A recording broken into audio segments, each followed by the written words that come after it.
Chapter 11 Attack of the Sea Kings. You are listening at novelfull.audio. Charlotte stood at the bow of the boat, gazing at the massive sea kings. How could so many Neptunes be attracted? She wondered, stunned by their presence. Captain! Sea kings attacking! The frantic cries came from the stern. Charlotte frowned, then sprinted towards the back of the ship. A colossal tail swung, poised to smash them. Reacting instantly, Charlotte leaped forward, landing a full-force punch on the tail. The impact created a gaping hole. Moo!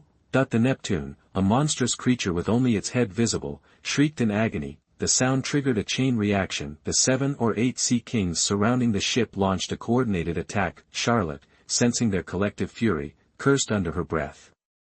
Damn it! Why aren't these sea kings staying put at the bottom of the ocean? That she hadn't anticipated that a few corpses would attract so many 100-meter behemoths. Seeing the coordinated assault, Charlotte's expression shifted. Hold on tight to the railings.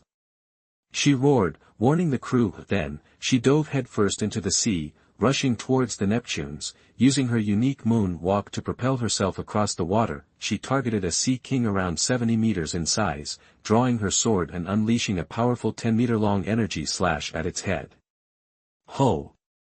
Ho ho! The slash tore through the sea king's flesh, creating a massive gash. Blood poured into the sea. The wounded Neptune thrashed violently, creating huge waves. Sensing someone had fallen overboard, Charlotte didn't dare let it continue. She swung her sword again. Another 10-meter slash struck the Neptune, finally ending its struggle. Knowing it was dead, Charlotte stepped onto its corpse, using it as a platform.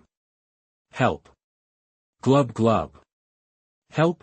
One of the younger crew members was being pulled under, desperately gasping for air. Leaping through the water, Charlotte reached the drowning crewman, scooped him up, and tossed him back onto the deck. Hold on tight. I'll deal with these Neptunes. Charlotte yelled. Hearing her, the crew clung to the railings. While she'd been rescuing the crewmen, the sea kings had closed in on the pirate ship. Charlotte was frustrated. This is the boat I've been looking for. It was practically brand new, and could be a great ship with a few modifications.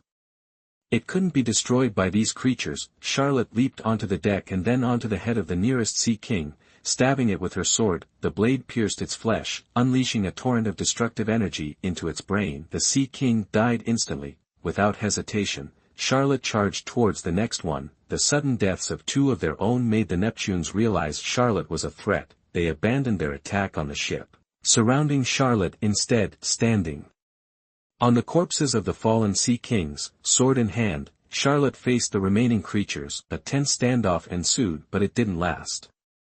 A giant squid lashed out with its tentacles, aiming for Charlotte. She dodged quickly, not wanting to tangle with a squid that size. If her hunch was right, this was the boss of the whole group. Seeing the squid attack, the other Neptunes joined in, but this gave Charlotte room to maneuver. The sheer size of the Neptunes worked against them. Charlotte's smaller stature became an advantage. She leaped from head to head, drawing attacks and occasionally unleashing a flying slash. Soon, she'd taken down 2 more.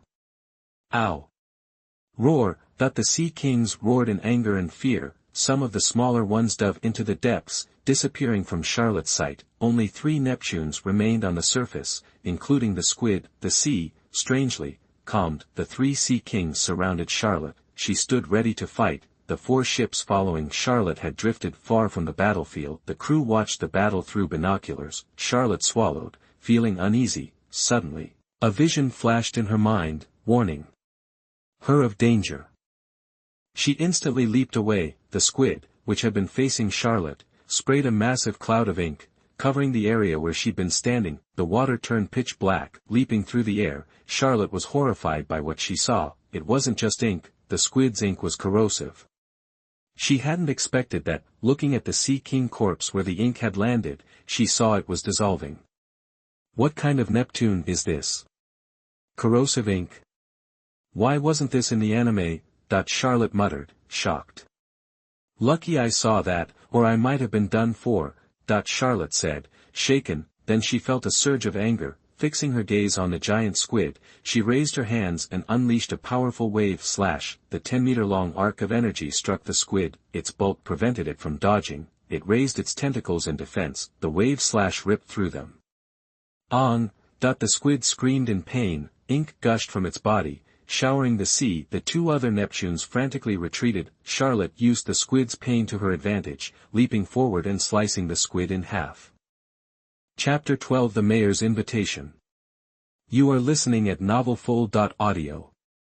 The colossal sea king squid went down instantly, releasing a massive cloud of ink. There wasn't even a clear spot for Charlotte to stand. She had to step directly onto its corpse. Seeing their boss taken out, the other two Neptunes immediately turned tail and vanished into the sea, fleeing Charlotte's pungent arrogance. Charlotte stood on the squid's floating carcass, surveying the inky water around her, 5 Neptunes down, and the rest running scared, looking at the chaotic scene. Charlotte plopped down, exhausted. Those constant, high-powered explosions had drained her energy. Instead of calling for her crew, Charlotte just sat there on the squid, catching her breath. Plus, the sea was saturated with the squid's corrosive ink. Charlotte wasn't about to risk them bringing the boat any closer yet. About half an hour later, the ink finally dispersed. Charlotte waved towards the 4 ships. The lookouts, who'd been keeping a close watch, understood the signal instantly. One of the boats peeled off and slowly approached Charlotte. Before long, Charlotte hopped aboard. "Quick! Get these sea king carcasses lashed up and let's get out of here." As soon as she was on deck, Charlotte gave the order. She didn't want any more of those giant sea kings showing up after they'd been hanging around for too long. Dealing with the 100-foot ones was tough enough. Those 1,000-foot monsters were a hard pass for Charlotte. "Aye, boss." A dozen crew members scrambled, throwing hooks and snagging the sea king corpses, then steering the boat back toward the other 3 ships. With only a dozen people on each of the 4 boats, things moved a bit slowly. Once all 4 ships were connected, they started towing the 4 sea kings back toward their island. There had originally been 5, but one was so coated in squid ink that Charlotte didn't dare haul it back to eat. The ships quickly left the area. The sea returned to its peaceful state as if nothing had happened. With the navigator keeping a close eye on the course, Charlotte wasn't worried about the boat going off track. She was busy chowing down at the mess table, needing to refuel. They'd taken down 4 Neptunes this time, but hadn't fully accomplished what they set out to do. However, considering how fierce those Neptunes could be, Charlotte had decided to head back. Besides, even if they seemed small in number, these sea kings were still massive. Each was around 80 meters long, enough to keep Charlotte fed for a month. She could always bring her crew back to hunt again after that month was up. All in all, the trip was a win. On top of everything else, there was the capture of a practically brand new pirate ship and the bounties on a crew worth over $1 billion, which could be collected at the Navy's G8 base. Not bad for a week's work. Soon the boat reached the island they'd set out from. Everyone recognized their home as a black speck on the horizon the moment they saw the island. Some of the younger crew members, those who'd never been to sea before, started crying. They had almost died this time.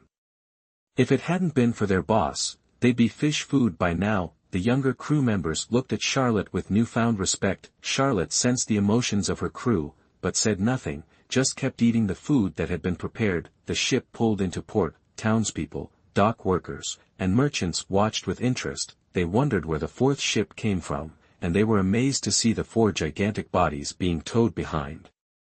To these townspeople, the nearly 80-meter sea kings were colossal. If any merchant ships or fishing boats encountered these monsters, it usually meant shipwreck and death. This was the first time they'd ever seen someone actually hunt and kill Neptunes. Charlotte was the first one off the ship. Ivan, who had received word of their return, was waiting on the shore with a crew of 20 men in black suits.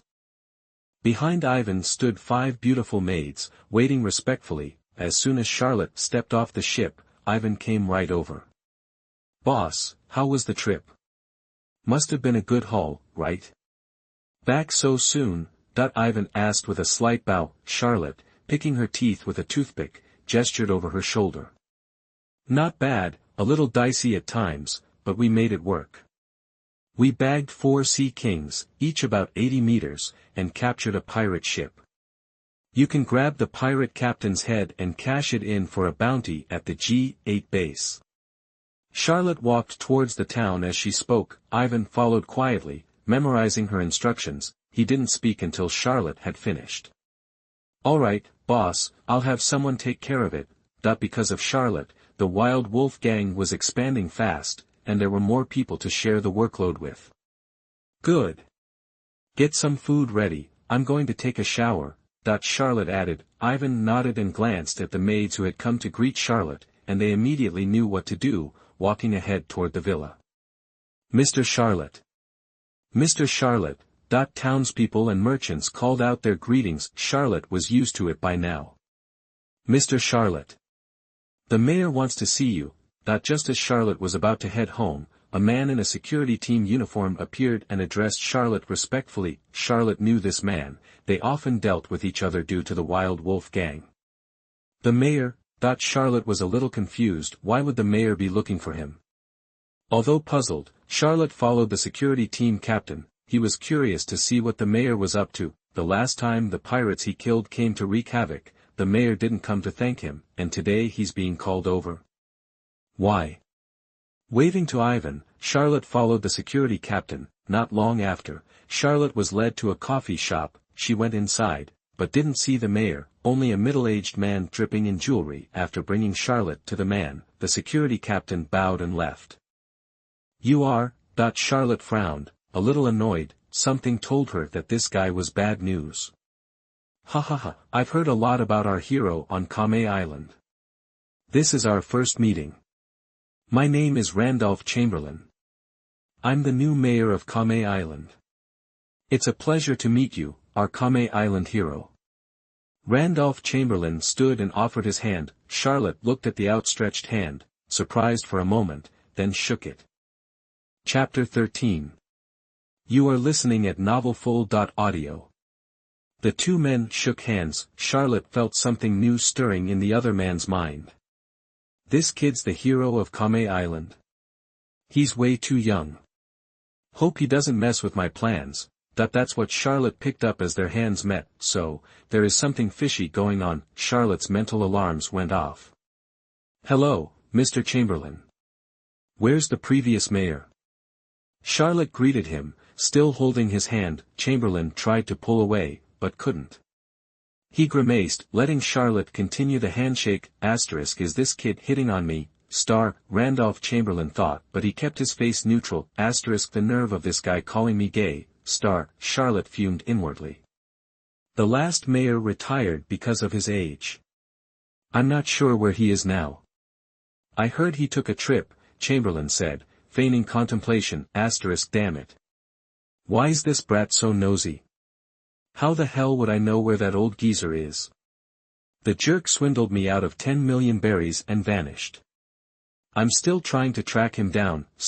Chamberlain cursed silently. Charlotte breathed a sigh of relief. He'd been worried Chamberlain had killed the old mayor. If that were the case, he'd have to take revenge, considering the old mayor had shown him kindness when he was a kid. So, what brings the new mayor to me? Charlotte asked. Oh, nothing much. Just wanted to meet the hero of Kame Island after taking office, get acquainted, and offer my support in the future, Chamberlain said, putting on an act like he was meeting a celebrity. If Charlotte couldn't read minds, he might actually fall for this fat slob's performance. I'm working for ONEPECE, the shipping king. He sent me here to carve out a piece of the new world. This island's our checkpoint, shipping king. Charlotte recognized the name. One of the 6 underground kings, notorious in the future. They had their sights set here. This wasn't good news at all. Seeing Charlotte frown, Chamberlain paused. Is something wrong, Mr. Charlotte? Oh, no. Nothing. Just spacing out. Charlotte smiled, releasing Chamberlain's hand. I see. Is Mr. Charlotte busy? Chamberlain quickly retracted his hand, then sat down. Charlotte sat across from him. Not really, just some odds and ends. Great. If you need anything, come see me. I'll take care of it. Chamberlain declared, patting his chest with a hand loaded with rings. I appreciate that, Mr. Mayor. Charlotte said. Hearing Mr. Mayor made Chamberlain smile, and he raised his glass. I'm throwing a banquet in a couple of days, and I'd love for Mr. Charlotte, the hero of Kame Island, to be my guest. Chamberlain watched Charlotte, extending the invitation. Sounds good, I'll be there. Charlotte now understood the mayor's game. He wanted to turn the island into a transfer station for the shipping king and needed Charlotte's help to do it. With Charlotte as a local powerhouse, Chamberlain's plans could move forward faster. After a drink, they chatted a bit before going their separate ways. Charlotte left the cafe, weird place to serve red wine, slightly buzzed. Charlotte returned to the villa. Funny how it had been 4 years since he'd arrived in this world, and he'd had his first drink at a coffee shop. Master. Boss. Seeing Charlotte wobble, the 5 maids and Ivan rushed to his side. The attention sobered Charlotte up a little. With the 2 maids supporting him, Charlotte felt a little flushed. I'm home, Charlotte said, blushing. Ignoring Ivan, he headed to his room, the 2 maids in tow. The other 3 maids blushed, and Ivan looked embarrassed. You 3 stay outside the door, Ivan told the maids, then turned and left. He couldn't be the only guy around at a time like this. The 3 red-faced maids remained outside the door. The next day, around noon, Charlotte woke slowly. Ugh. He sat up, rubbed his head, and shook it. Dizzy, drank too much last night. As soon as Charlotte woke, he noticed 2 soft arms across his chest. What the? He grabbed both arms and looked around. Martha and Jenny were next to him. The 2 maids lay beside him, their clothes torn and rumpled. What had he done last night? Charlotte quickly lifted the covers. Springtime was revealed in a flash. Charlotte hastily pulled the covers back up. His movement quickly woke Martha and Jenny. Master. Martha and Jenny sat up as soon as they saw Charlotte awake, standing naked in front of him. Charlotte's face turned red instantly. Martha and Jenny quickly realized their situation, their faces also reddening. Get up. Get up. Charlotte stammered, then quickly found his clothes, put them on, and hurried out. Outside the room, the 3 maids stood holding toiletries. Take these inside and help them clean up, Charlotte said, then left without looking back, leaving the maids bewildered. The 3 maids looked enviously at the 2 girls in the bed. Charlotte walked out of the villa alone, no one following him. He also wore a sword. He needed to clear his head. What had happened last night was still fresh in his mind. He needed to calm down and accept this new reality. A 30-something virgin in his past life suddenly had 2 women. He drew his sword, venting his frustration on the beach. Sword energy tore across the sand. Dozens of deep gashes appeared, but the rising tide washed them away. After slashing, Charlotte slowly felt his heart relax. That sage-like moment. Then Charlotte's eyes narrowed, centered around Charlotte. An aura suddenly burst forth. It was Conqueror's Haki. After the last outburst, Charlotte hadn't used it again, not because he didn't want to, but because he couldn't control it. Unexpectedly, it was released again by accident. Charlotte focused his mind, feeling the Haki within him, trying to remember this feeling so he could finally control it. Chapter 14. You are listening at novelfull.audio.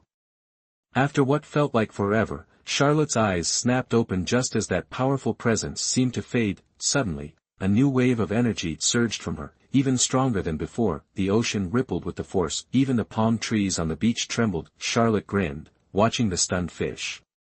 I'm a freaking genius.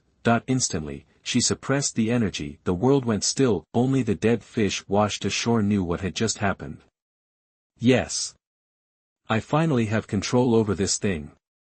I'm one step closer to becoming a powerhouse. Charlotte recklessly swung her sword. Blades of energy ripped through the sand. The range of her attacks had increased, too. Seeing this, she couldn't help but celebrate. She continued her wild practice until she was spent. Time slipped by as Charlotte trained. The year was now 1480.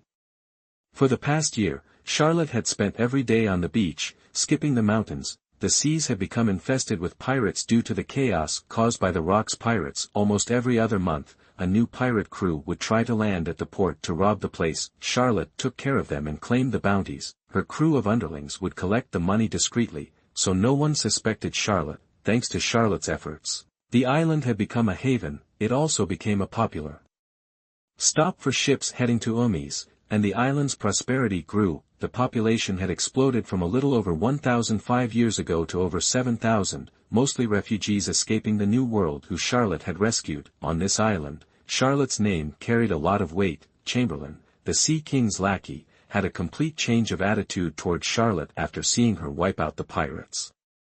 He'd consult with Charlotte on everything, which annoyed her. She finally pawned him off on Ivan.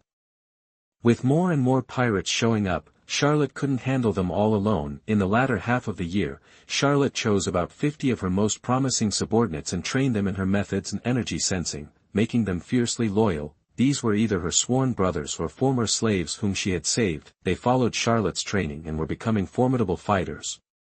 They could easily handle 5 or 6 ordinary pirates. Some had even picked up a few moves from the Navy's 6 styles. These people would be her crew when she finally set sail. Charlotte also arranged for some of them to learn navigation. She got Chamberlain to help with that. Being a Sea King subordinate, he must have known a lot of navigators, doctors, and shipwrights. Navigators were crucial.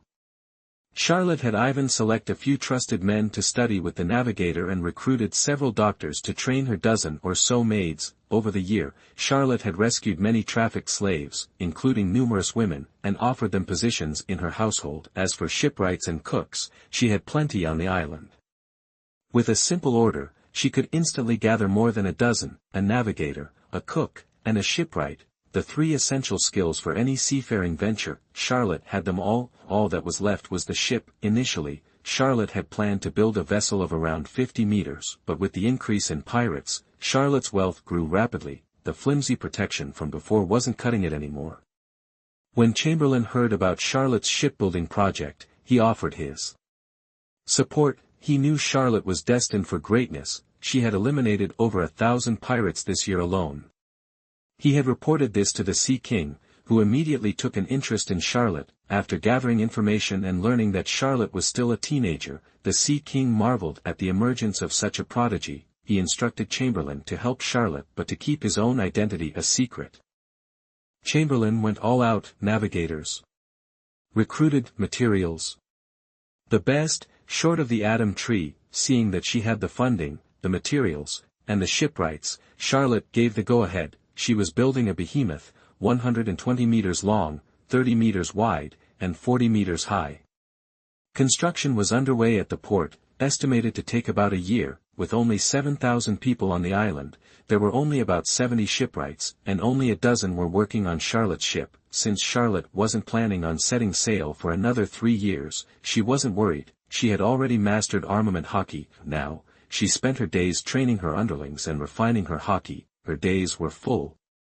As for how she honed her armament hockey, it started with a group of pirates who arrived a few months back. Notorious pirate with a bounty of 80 million appeared at Cayman Islands port. Charlotte immediately sensed the guy's malice. She didn't waste time on words. She unleashed a flying slash. The 30-meter blade struck the pirate ship from hundreds of meters away. She expected to wipe out the entire crew, but someone jumped in front of the ship and blocked the attack with his bare fists. Even though he was injured, he managed to stop the slash, piquing Charlotte's interest. She allowed the pirates to anchor at the port. She also ordered everyone else in the port to retreat, leaving her to face the pirates alone. The pirates lived up to their reputation. From their position, dozens of meters from the dock, they opened fire with cannons, but Charlotte ignored the cannonballs, swatting them away with her sword, causing them to explode in mid-air. Using her hockey, Charlotte deflected every shot. While she was waiting for their attack, she suddenly felt a chill, which puzzled her. It was only autumn, and winter was still 2 months away. Why was she feeling cold? Chapter 15 Armed Color Domineering. You are listening at novelfull.audio. A cold breeze swept across the docks. Charlotte nervously watched the ship approach. A chill already radiated from the pirate vessel. She knew, without a doubt, someone on board possessed a devil fruit power. Sure enough, as they neared the docks, a thin layer of ice suddenly formed on the water's surface. Could it be the ice fruit? Charlotte wondered to herself. Ikiji wouldn't eat that fruit for years. Could this pirate captain be its previous user? If so, this could get messy, especially if he knew how to use hockey. As the pirate ship drew closer, the crew jumped ashore, brandishing cutlasses and muskets.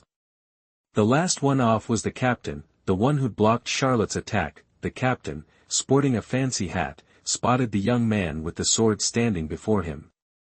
"You're the little punk who threw that slash," he growled, a hint of frost clinging to the corner of his mouth. This put Charlotte on high alert. "That's right, it was me.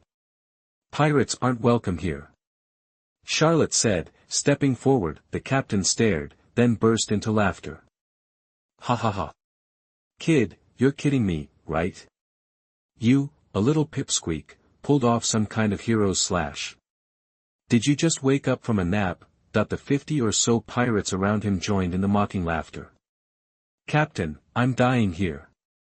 Did you hear him? Pirates aren't welcome. Like we need his permission to go anywhere." Charlotte wasn't bothered by the taunts.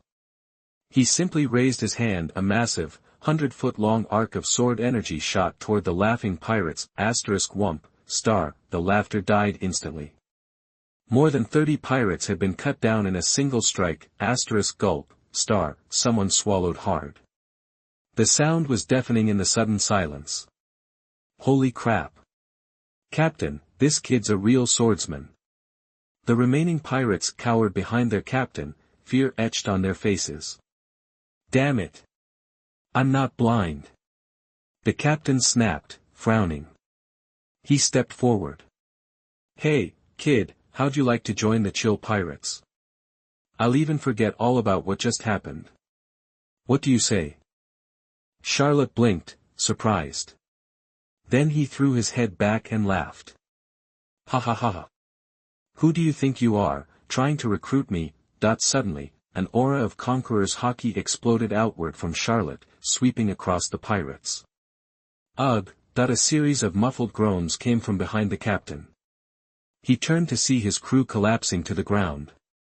This is haki." The captain stammered, dumbfounded.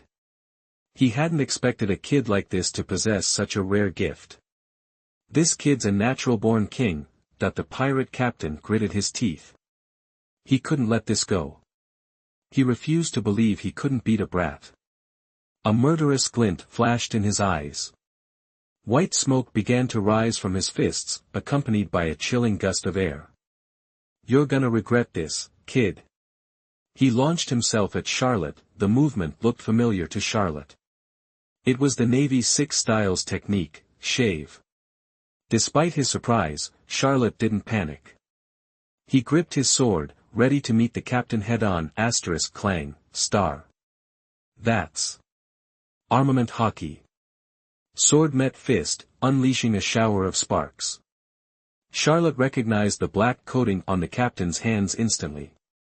"Ha ha ha. Not bad, little devil. You recognize armament haki. I'm Qi Wuhai, with a bounty of 60 million berries. You're lucky to die at my hands." Werner roared. Charlotte remained unfazed. His attention was fixed on the word chill. "His fruit isn't the ice fruit, it's the cold fruit." If it wasn't the ice fruit, then he didn't have a thing to worry about. He shoved Werner back with his sword, then unleashed another sweeping strike. A 30-foot-long arc of sword energy flew toward Werner. *wump*. Werner managed to block the strike with his armament haki, but the blade still managed to cut through. "Ha ha ha." Charlotte couldn't help but laugh. He wanted to capture this guy alive and learn the ways of armament haki. His body was ready, all he needed was the technique. The arrival of Werner couldn't have been more perfect. Conqueror's haki, observation haki, all 3 were inferior to armament haki. Excited, Charlotte unleashed a flurry of sword strikes, pushing Werner onto the defensive, never giving him a chance to get close. He wasn't about to get into a close-quarters fight with a devil fruit user. "Damn you! You damn brat!" Werner struggled to dodge the relentless sword energy. He hadn't trained his armament haki enough to cover his whole body. How could he defend against such an onslaught? Soon, a blade found its mark, slicing across his chest. Werner hastily used his fruit ability to freeze the wound, stopping the bleeding. Charlotte stopped launching sword energy, not because he was exhausted, but because he was afraid of accidentally killing his teacher. Werner grew increasingly desperate. His crew was down. He had nowhere to run. Despair washed over him as he looked at Charlotte, but he suddenly raised his fist, charging forward with a desperate cry, hoping for a miracle. It was not to be. Charlotte effortlessly sliced off both of his arms, then severed his hamstrings. Aawag! Werner screamed in agony. Even Charlotte felt a twinge of sympathy. He shook his head, clearing his mind of such thoughts, and looked down at the crippled pirate. Charlotte smiled. Armament hockey, here I come. Chapter 16 Leng Fruit. You are listening at novelfull.audio. Charlotte's large hands clamped down on Will Werner's head, right in front of everyone. She was all business. How'd you learn to use armament hockey? Charlotte asked, staring at him. Will Werner was hurting too much to even think about answering, but Charlotte didn't really expect him to. Even though Will Werner hadn't said a word, she figured she already knew the answer. This Will Werner was no joke. He'd made it all the way from the West Blue to the second half of the Grand Line, and he'd only been in the New World for a year. He'd picked up his armament hockey skills by looting a dead Rear Admiral's training notes. The notes covered armament hockey, observation hockey, and even the Navy's 6 styles. He was talented, but he'd only mastered armament hockey. He'd been trying to figure out observation hockey for a year without any luck. Of the Navy's 6 styles, he'd only managed to learn shave. Charlotte was surprised, knowing how Will Werner had learned armament hockey. Charlotte put all her strength into it. Will Werner's eyes bugged out in terror, and then, Charlotte crushed him. Looking around, Charlotte saw over 20 pirates scattered around the port. She waved her hand, signaling to her crew who had been hiding and watching. These were the fighters Charlotte had been training. Take them all out, she said softly. The pirates paled, but some of them mustered the courage to grab their swords and attack the pirates on the ground. Charlotte headed for the pirate ship on the shore. After a fight, she always looted the ship for treasure. Besides being with a woman, this was Charlotte's only pleasure. Following Will Werner's memories, she went straight to the captain's cabin. She opened the desk drawer easily. The Rear Admiral's notebook was right there. After confirming it was the right one, she slipped it into her pocket. Then she rummaged through the other cabinets and the bedside tables. Not bad for a pirate who came all the way from the West Blue, way better than those small-time guys with a bounty under 50 million. She spotted 3 suitcases full of belly. Charlotte figured it was at least 30 million belly. After searching everywhere, Charlotte walked out of the cabin and back to the port. The port was starting to come alive again. Port workers and merchants tentatively made their way back, only to find 60 or 70 bodies lying around. They were grateful and terrified of Charlotte, who had taken care of so many pirates. The mayor came out. Thank you. Thank you so much, Mr. Charlotte, for saving the people of Kame Island. You're our hero. That the mayor excitedly shook Charlotte's hand. Charlotte rolled her eyes. If I didn't know what you were thinking, I might almost believe you. Hero. Hero. That the Kame Islanders cheered. Charlotte's observation hockey twitched involuntarily. She was caught up in the emotion and waved back with a smile. Damn it, controlled by this emotion again. Charlotte cursed inwardly. Still smiling and waving, she tried to get away from there. Passing a fruit stand, Charlotte spotted a pair with strange patterns. Ma'am. Mr. Charlotte. That the fruit stand owner got excited when Charlotte approached her stand. How much for this pair? I'll take a few, Charlotte said calmly. No. No, take whatever you want, no charge. That the owner stammered, looking at Charlotte with admiration. Charlotte picked out a few, including the patterned pair without a hint of guilt. She walked back toward the villa. Back at the villa, she ordered dinner to be prepared. Alone in her room, Charlotte quickly pulled out the patterned devil fruit. The chili fruit, from that Will Werner, Charlotte said, amazed. This was the first devil fruit she'd seen in the 5 years since she'd arrived in the One Piece world. And it hadn't even been eaten yet. Charlotte didn't plan to eat it herself. She'd save it for one of her crew members later. She took the devil fruit to the safe and locked it inside. Charlotte went back to the sofa and pulled the notebook out of her pocket. She opened it and read it carefully. The training methods were very detailed. Just by skimming it, Charlotte understood most of the Navy's 6 styles. In the past, She'd only been able to mimic the 6 styles based on her memories from her previous life. Now, she finally understood them. With this training manual, she could seriously improve her strength. After reviewing the 6 styles, Charlotte looked at the armament hockey training methods. She realized that armament hockey was a combination of mind, body, and technique. If your body was strong enough and you trained correctly, you could unleash the power of armament hockey. Charlotte closed the notebook, excited. She couldn't wait to try it out, but it was getting late, so she decided to wait until tomorrow. Outside her room, Ivan was waiting for her. "Boss, my men cashed in on the bounty for Chill Pirates Captain Will Werner, and the reward should be back tomorrow. Also, we collected about 30 million belly from the ship. It's all here." That Ivan carried a big bag of belly. "Take this belly and split it between those who fought today. Make 10 copies of this," Charlotte said, handing him the Navy manual. "Have the fighters start training in the Navy's 6 styles tomorrow. We should see some results in a few years." The Navy 6 styles were now etched in Charlotte's mind, so she no longer needed it. The crewmen she picked to go to sea had to get stronger, so this was a good way to improve.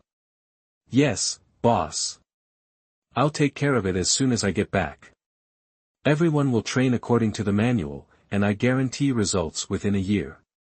Ivan nodded. Charlotte waved him away. If each of them could master just one of the Navy's 6 styles in a year, that would exceed Charlotte's expectations. She figured that only about 10 of her 50-plus fighters would be able to do it. Charlotte wasn't expecting too much. Chapter 17 The Rocks Pirates. You are listening at novelfull.audio.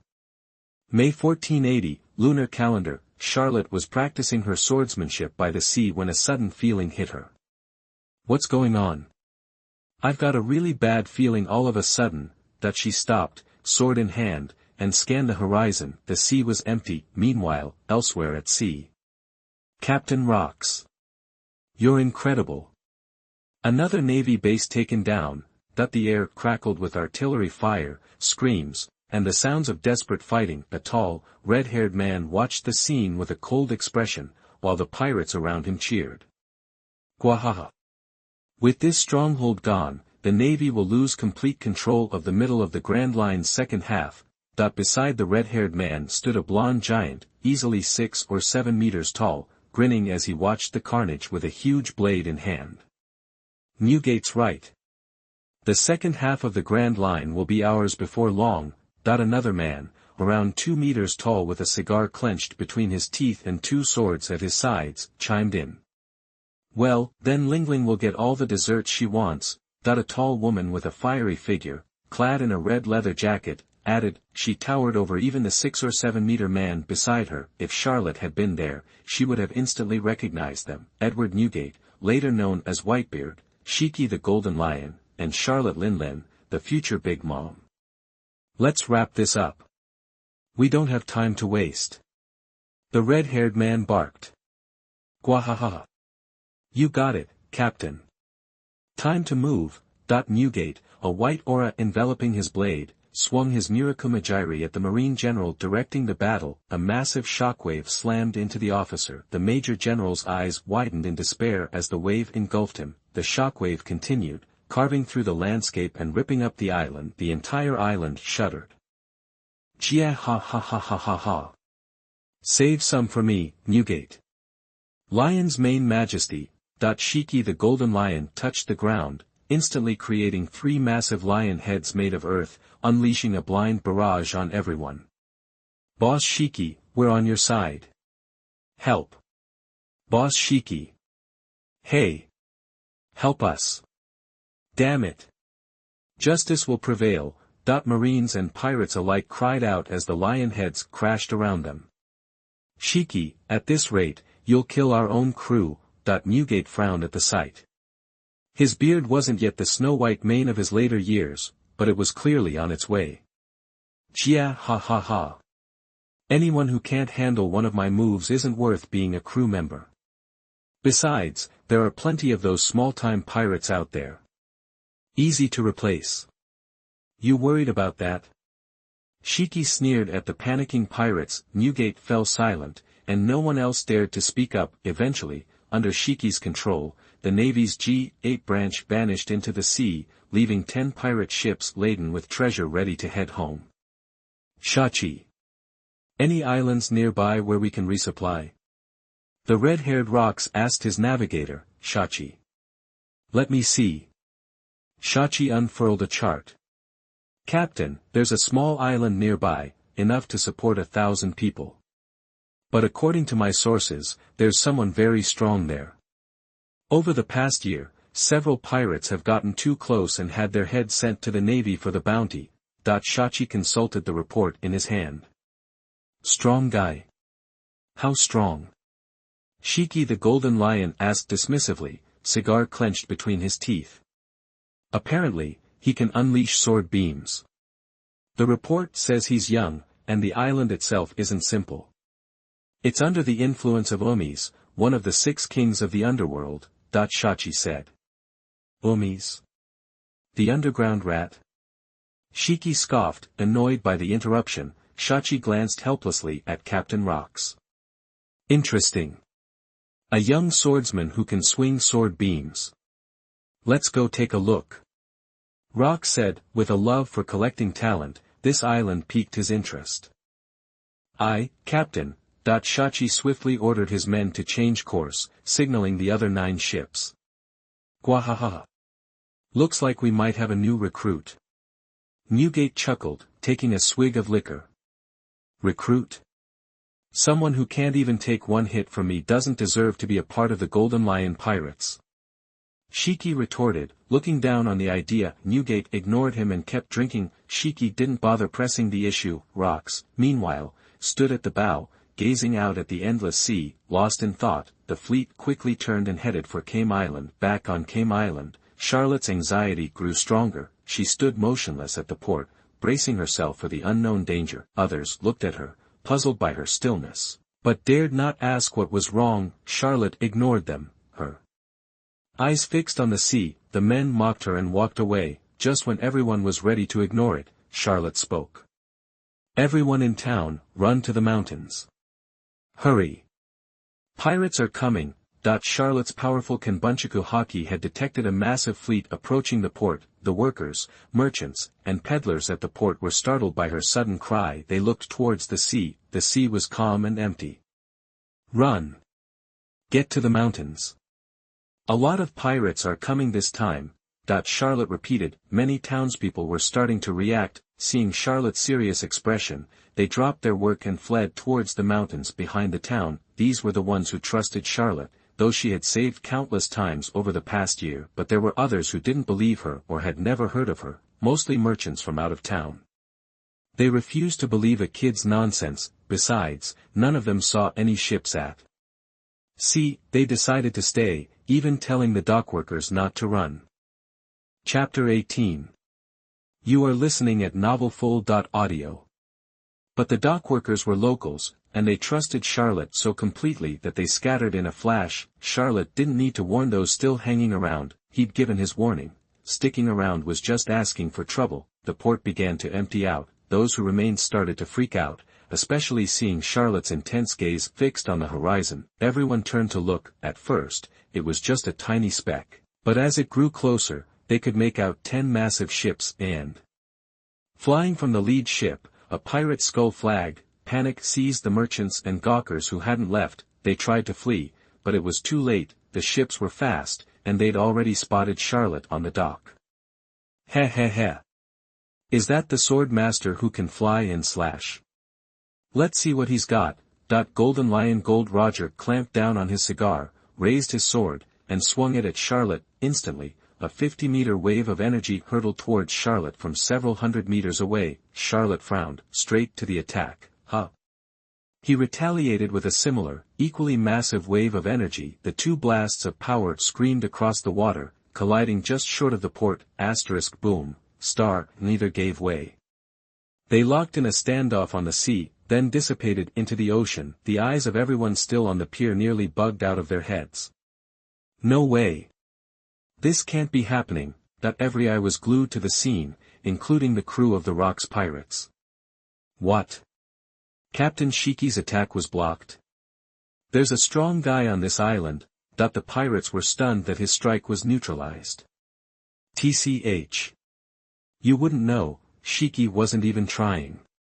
Those who knew the full extent of Shiki's power scoffed at the newbie pirate. Gwahaha. Shiki, that's a bit embarrassing, isn't it? Edward Newgate Whitebeard jeered, the words like nails on a chalkboard to Shiki's ears. Damn you! Shiki flew into a rage, unleashing his full strength. Take this! The power of a great swordsman was on full display. 100-meter-high wave of energy sliced through the sea, barreling straight for Charlotte. Charlotte's pupils constricted. *I can't back down. If I do, the town is toast.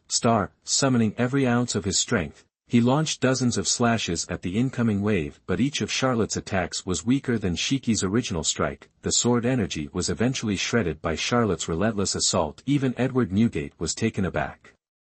That kid's got some serious strength. Edward Newgate couldn't help but be impressed. Shiki sheathed his sword, acknowledging Charlotte's power. As the ship drew closer, Charlotte saw the figure standing on deck. He was instantly shocked. You're the Rock's pirates. He hadn't expected to cross paths with them here. The newcomers overheard Charlotte's exclamation.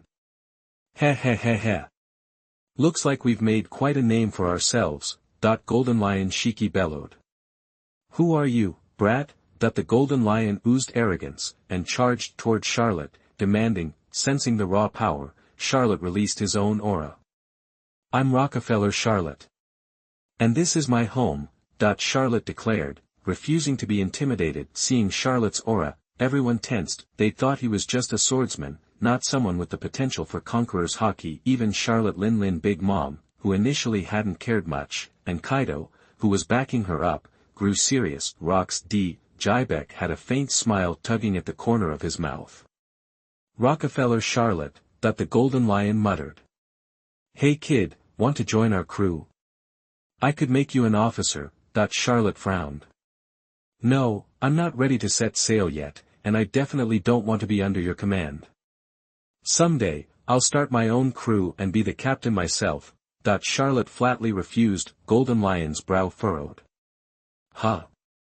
What did you say, brat? The Golden Lion cranked up his domineering aura, pressing down on Charlotte. Charlotte didn't flinch, intensifying his own aura to meet Shiki's head-on. It's about to crack. The pirates who hadn't succumbed to the aura detected changes in the sky. Gwahaha. That kid has a crazy aura.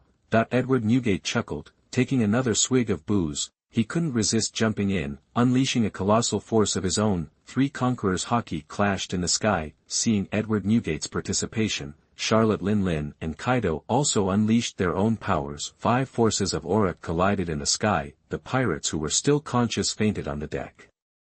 The unlucky ones tumbled overboard. Soon, the aura clash began to have a physical effect. Anything within the range of the 5 forces started to shatter and crack. Rocks laughed at the sight. Ha ha ha ha ha ha. Knock it off. A crimson conqueror's hockey, crackling with lightning, erupted from Rock's D. Jaibeck's body, instantly overwhelming the 5 warring forces. He easily suppressed them all. All 5 attacked Rock's D. Jaibeck's power at the same time. The 5 auras merged together. Xia Qi, who was at the ship's helm, was smoking a cigarette and looking at the 6 people in the field. What a bunch of monsters. Several people nodded. He looked at the 6 people with serious expressions. Among these 6 people, Kaido's aura is the weakest. Charlotte Lingling and Charlotte's aura are equal, and Whitebeard's aura is slightly stronger than Shiki. He is the one who bears Locke's aura at the front. As expected of the captain of the first team, this strength is almost catching up with the captain. Xia Qi murmured while watching this scene. Rock's face darkened when he realized his aura couldn't completely suppress the 5 working together. He quickly regained his composure. Boy!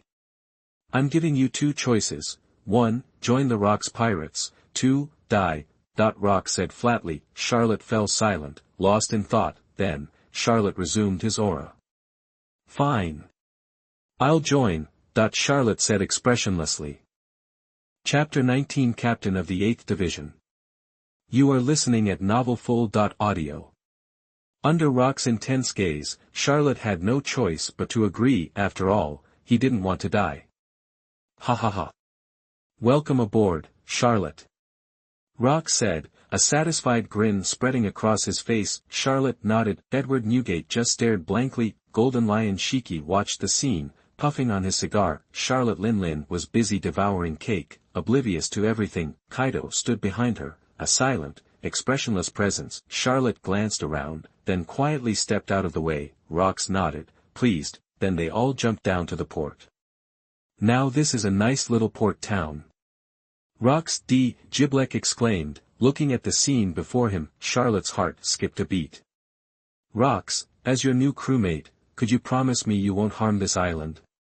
Charlotte asked hesitantly. Rox turned, his massive, 3-meter frame looming over Charlotte. A wide smile stretched across his face. Of course, no problem. This is your hometown, after all. Rox clapped Charlotte on the shoulder.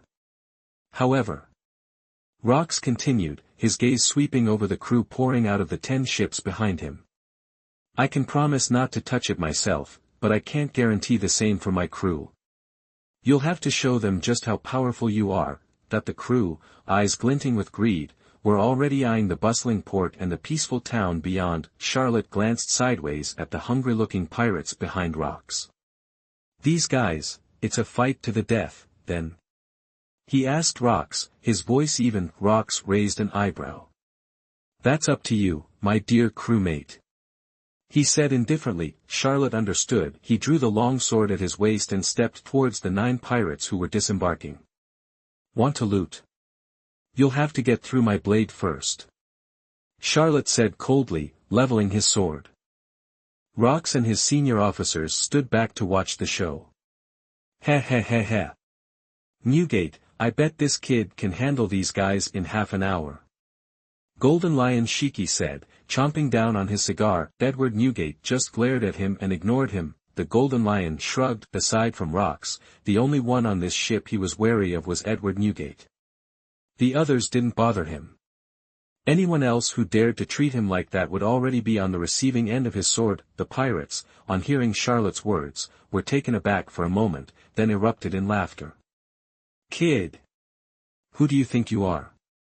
Let's go, boys. Money and women are ours for the taking. Bellowed a pirate wielding a hefty club. The pirate's words instantly ignited the crowd, and they all drew their weapons and charged at Charlotte. One pirate raised his flintlock pistol and fired. Bang! Bang! Bang! A hail of bullets hurtled towards Charlotte. Charlotte merely tilted his head, weaving and dodging the barrage with ease. Thanks to his Kanbunchaku haki, he wasn't afraid of these attacks. Although the bullets didn't hit Charlotte, they flew past him in an instant. Behind him stood Rox and his crew. That kid definitely did that on purpose. Golden Lion Shiki muttered. Edward Newgate punched the air in front of him, and the bullets headed his way instantly turned into dust. Charlotte Lin and Kaido didn't even bother to move. The bullets bounced harmlessly off their skin. 2 monsters. Golden Lion said enviously. It seemed like everyone on this ship was a monster in their own right. Edward Newgate, with his giant blood, Kaido of the Oni race, and Charlotte Lin, a steel balloon. It seemed like he was the only ordinary person on this ship. Wait, maybe there was going to be another monster like that soon. Golden Lion Shiki glanced at the battle that had already begun. Charlotte's sword danced, unleashing a storm of flying slashes. Countless projectiles were thrown out of his hands as if they were worthless, but his face remained expressionless. His breathing too, all right. Golden Lion Shiki changed his mind. This kid was a monster too. His stamina was simply unreal. The Golden Lion sighed inwardly, puffing on his cigar. Others also focused their attention on Charlotte. These pirates weren't all just rushing headfirst into the fray. Those who were the overlords felt that this kid was not simple. Those who attacked were the brainless pirates. Charlotte kept swinging his sword, haki swirling around the blade, each strike imbued with Busashoku haki. The surrounding pirates couldn't get within 10 meters of him. Limbs went flying and pirates wailed. This gave Charlotte a psychological stimulation, and the sword in his hand swung faster and faster. The scene was a blur to the naked eye. No.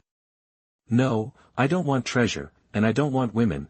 Finally, someone cracked under the relentless assault. They threw down their weapons and tried to flee back to the ship, but they were no match for Charlotte's blade. Another 30-meter slash, tearing through the pirates trying to escape. The pirates were instantly engulfed by the torrent of blade energy. This kid is ruthless.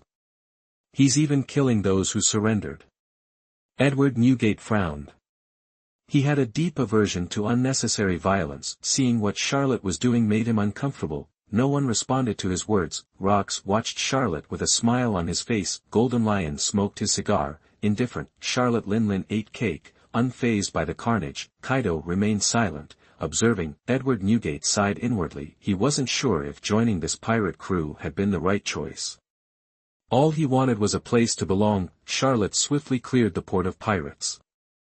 Countless pirate corpses lay piled high, at least 400 people dead. The remaining pirates, still on the ships, watched in fear, too afraid to speak. Charlotte's control was impeccable. Not a single one of his slashes struck the ships. After killing all these people, Charlotte sheathed his sword. He walked over to Rox. Rox wore a smile, then he grabbed Charlotte's right hand and looked at everyone. I hereby declare that Rockefeller Charlotte will be the captain of the 8th Division of the Rox Pirates, and one of our crew members. Chapter 20 Navy Headquarters. You are listening at novelfull.audio. Rock's voice boomed, announcing Charlotte as captain of the Rox Pirates 8th Division. The pirates present stared at Charlotte and Locke's decision in shock, but the officers acted like it was no big deal, like it didn't concern them at all. Even Charlotte looked surprised. Locke clapped her on the shoulder. All right, everyone. Let's have a feast. Welcome our new officer, Rox announced to the crew. Jia ha ha ha ha. I love a good feast, Golden Lion Shiki roared with laughter. Even Edward Newgate cracked a smile. Sweet. More delicious cake, Charlotte Linlin chimed in, chuckling. Charlotte's expression relaxed too. She'd been on edge, but now the tension seemed to melt away. With her worries out in the open, she couldn't help but laugh. She felt no guilt about being a pirate, just excitement. As the banquet got underway, someone snapped a few photos of Charlotte in the middle of it all and sent them off. Far away, in a vast naval fortress, countless warships and sailors bustled with activity. Urgent. Urgent dispatch. A colonel burst through a gate, battle report in hand, shouting to those inside. General Kong. The G8 base in the Grand Line's second half has been wiped out by the Rox pirates. No survivors, the colonel announced, barging into the admiral's office. What? G8 destroyed? Get me that report, Cyborg Kong exclaimed, shocked and enraged. The colonel handed over the report. Kong read it, his fury growing. Damn Rox pirates. Get Sengoku, Garp, and Vice Admiral Crane here now, Kong ordered the messenger. Yes, sir, the colonel raced out. Soon, 3 Navy Vice Admirals in justice coats arrived. Sengoku.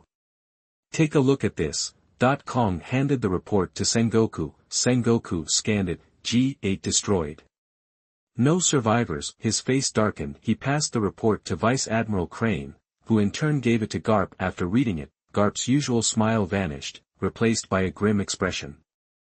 G8 destroyed, not a single survivor. If he remembered correctly, there were at least 8 officers above G2000 strength, and those 2,000 men were all dead. Bang, star. Admiral Kong, give the order. I'm heading to the Grand Line's second half to bring Locks down, Garp declared, furious, but everyone ignored him. Crane. Your thoughts, Kong asked the young Vice Admiral. Crane frowned. We don't have many forces in the Grand Line's second half right now. Losing so many at once is a serious blow. Our top-tier fighters aren't stationed there. The Rox pirates will have free reign. The Navy's forces are stretched thin, Crane continued. Zifa is dealing with Germa 66 in the North Blue, the Hapo Navy is causing chaos in the West Blue, and the South Blue is unstable. Plus, the Roger pirates, fresh from the Grand Line's second half, are running wild around the world. The Navy headquarters can't afford a full-scale campaign in the Grand Line's second half right now. I've gotta catch Roger, Garp blurted out at the mention of Roger. startling everyone, bang, star. Sit down. Kong slammed his hand on the table, scolded by Kong, shrunk back and sat down, silence fell again. The Navy headquarters wasn't as strong as it would be in the future, there was only General Kong, no admiral, and only a handful of vice admirals scattered across the globe. The Navy was stretched thin, otherwise, the Rock's pirates wouldn't have been allowed to run rampant for so long. As Kong was about to speak, the orderly colonel hurried in. Report. News from the world government. The colonel handed Kong the document and left. Kong frowned. What did the world government want now? His expression shifted as he opened the file. He passed it to the others. Sengoku and Crane frowned. Garp looked unimpressed. The Rock's pirates have recruited another powerful member. Thoughts?